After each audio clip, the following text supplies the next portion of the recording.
This young fellow's name is Truey. Starting work as a cleaner. Starting as a cleaner, are you, lad? Yes, sir.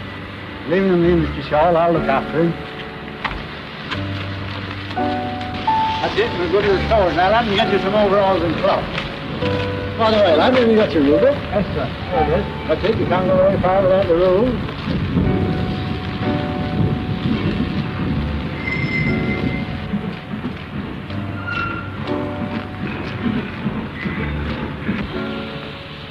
Arthur?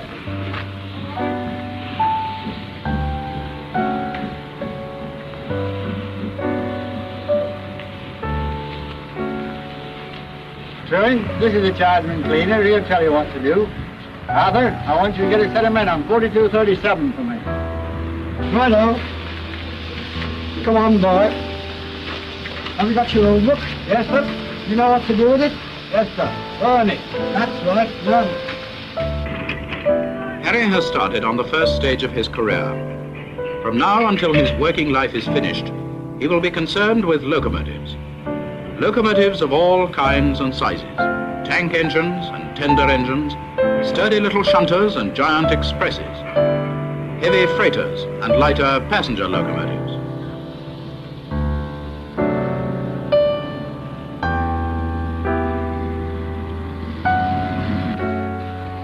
Better get on the chimney, young Harry. Right. Outside and inside, mind.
There are 200 motive power depots of various sizes on the LMS system. Day and night, year in and year out, locomotives are moving into and out of the sheds. Constantly, the job of cleaning, inspection and repairing goes on, a vital part of the behind-the-scenes service which makes railway travel the safest and most dependable form of transport in the world.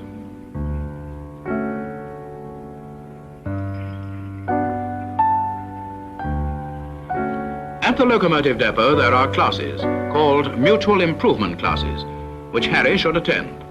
Here he will add theory to the practical knowledge he gains at his work.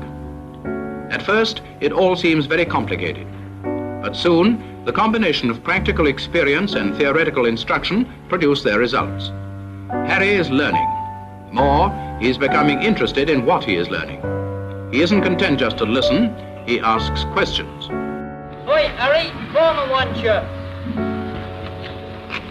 Harry, I want you to go far on it in 7264. George Blake's got it. Right. Give us a bucket of tools and a shovel. What for? Dig in the garden, of course. What engine number 4? 7264. Thank you.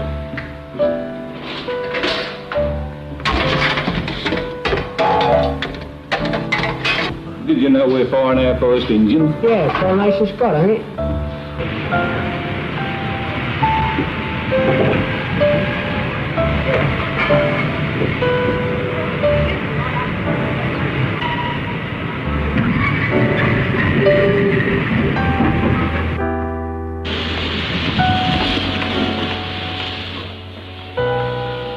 Having passed satisfactorily his eyesight test, Harry gets his first job of firing. On the footplate, the driver and fireman work as a team, whether their locomotive is a humble shunter or a mainline express. Harry's chief responsibility, while he's acting as a fireman, is to maintain a good head of steam with a minimum amount of coal. This means that he must give careful attention to the fire. He must, too, regulate the supply of water to the boiler. He sees that right headlamps are exhibited on the locomotive. He assists the driver in keeping a good lookout and, where necessary, operates the water pickup apparatus and the handbrake. Here now is where Harry's training and experience start to show results. He has progressed to the first stage in his career as a driver. As a past cleaner, Harry will not be on regular firing work, but will be available to carry out a fireman's duties as and when required. Harry and his driver prepare the engine for the day's work. I'm feeling a bit nervous now. Oh, well, just a little bit. Never mind, I'll help you all I can.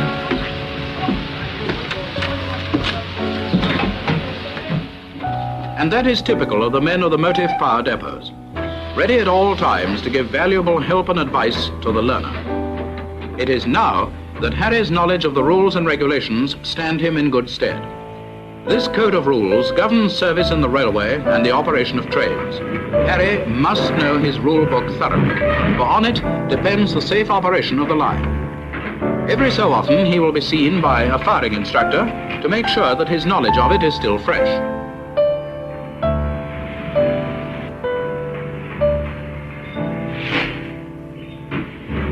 Harry soon progresses from shunting engines to runs with local freight trains. During his early trips, he will be accompanied by a firing instructor.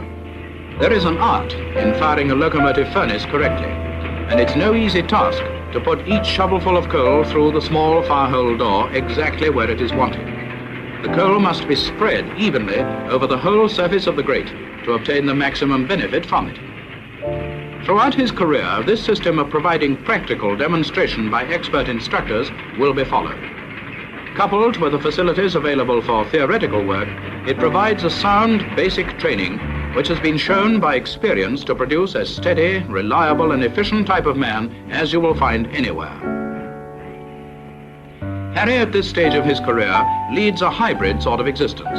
Sometimes out on the road as a fireman, sometimes in the shed cleaning engines or doing one of the 101 jobs that require to be done.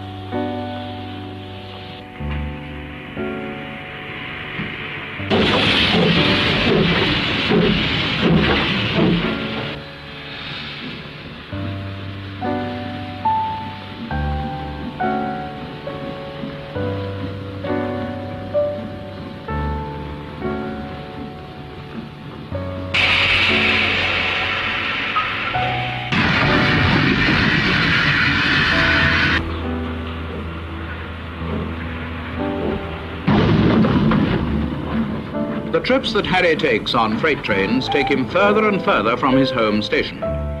Every driver must know the road over which he travels. Harry's firing trips enable him to learn the road against the time when he becomes a driver. He must know the location of signals so that he can pick them out easily by day or night, obtain knowledge of speed restrictions, where water troughs are located, must in fact know the line over which he travels as you know the street in which you live. Whether he's on the line or working in the depot, Harry is learning all the time. Harry.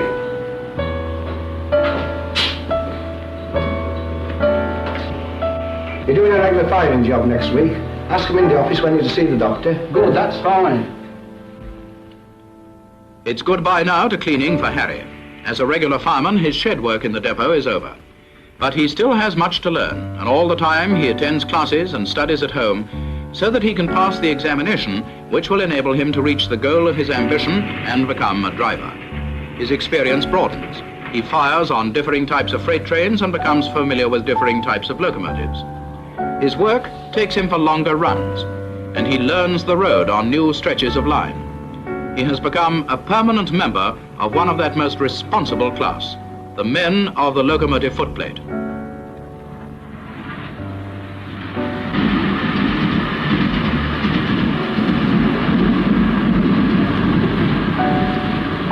You're a lucky blighter, Jim. You're going to start driving, aren't you? Yes, that's right. But you're not doing so badly, Harry. Remember, I was a good few years older than you.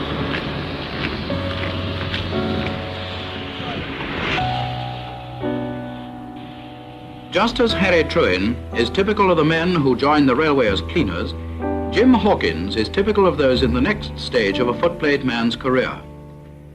Jim is a regular fireman.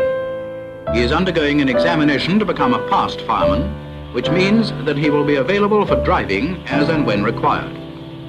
He must be able to name the parts of a locomotive and describe their functions, know how to make and use trimmings, be able to spot where repairs are required, and to report them accurately.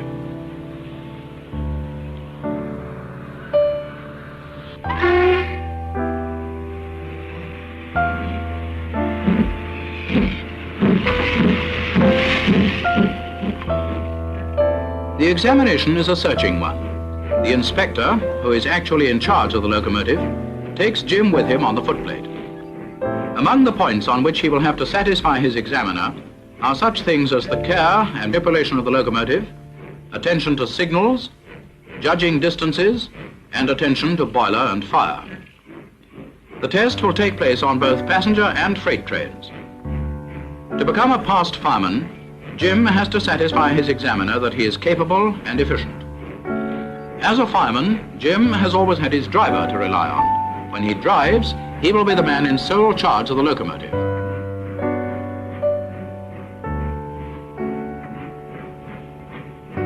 This examination is the most difficult and crucial of his career. The demands are exacting, as indeed they must be, for the safe working of the railway is involved. The inspector notes Jim's actions, asks questions, watches for any errors he makes. Jim is no stranger to the footplate.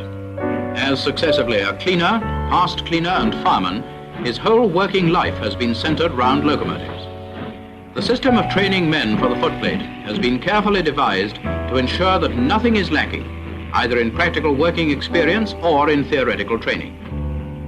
Different classes of locomotives are designed to haul particular types of trains. So, as time goes on, Jim handles an increasing variety of locomotives and trains. He becomes a regular driver.